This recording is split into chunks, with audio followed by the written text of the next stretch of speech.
हिमाचल प्रदेश में मॉनसून की वजह से लगातार भारी बारिश हो रही है और इसी भारी बारिश ने आम लोगों की मुश्किलें बढ़ा दी हैं। लैंडस्लाइड के साथ ही फ्लैश फ्लड की घटनाएं सामने आ रही हैं, जिसकी वजह से तमाम नदी नाले इस वक्त उफान पर हैं।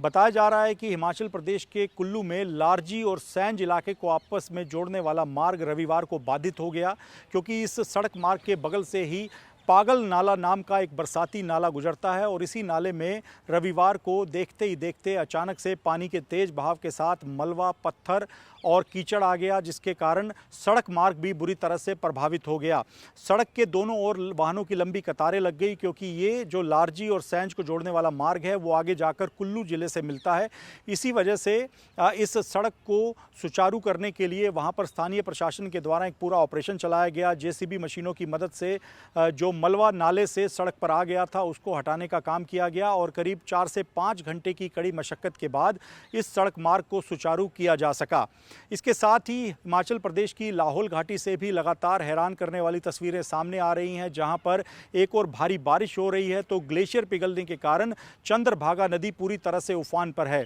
कुछ ऐसी तस्वीरें सामने आई है जहां पर देखा जा सकता है कि लाहौल घाटी में चंद्रभागा नदी पर जो पुल बने हैं उनके ऊपर से चंद्रभागा नदी बहती हुई दिखाई दे रही है। बताया जा रहा है कि जोबरंग इलाका, जिसके आसपास 3 गांव हैं, वहां का संपर्क भी पूरी तरह से लाहौल घाटी से कट चुका है और यहां पर जो पुल है जो कि गांवों को कनेक्टिविटी देता है, उस पुल के ऊपर से चंद्रभागा नदी बहती हुई दिखाई दे रही है। इसके साथ ही चंबा जिले के भरमौर से भी एक घटना सामने आई है, जहां पर लैंडस्लाइड की वजह से एक चलती गाड़ी पर पत्थर आ गिरे, जिसके कारण एक 14 साल की लड़की की मौत हो गई। बताया जा रहा है कि एक परिवार अपनी गाड़ी में सवार होकर प्रसिद्ध बन्नी माता मंदिर में दर्शन करके लौट रहा था और भरमौर इलाके के आसपास लैंडस्लाइड की घटना हुई, जिसमें चलती गाड़ी पर अचानक से पत्थर आ गिरे। इस घटना में 14 साल की एक लड़की की मौत हुई है।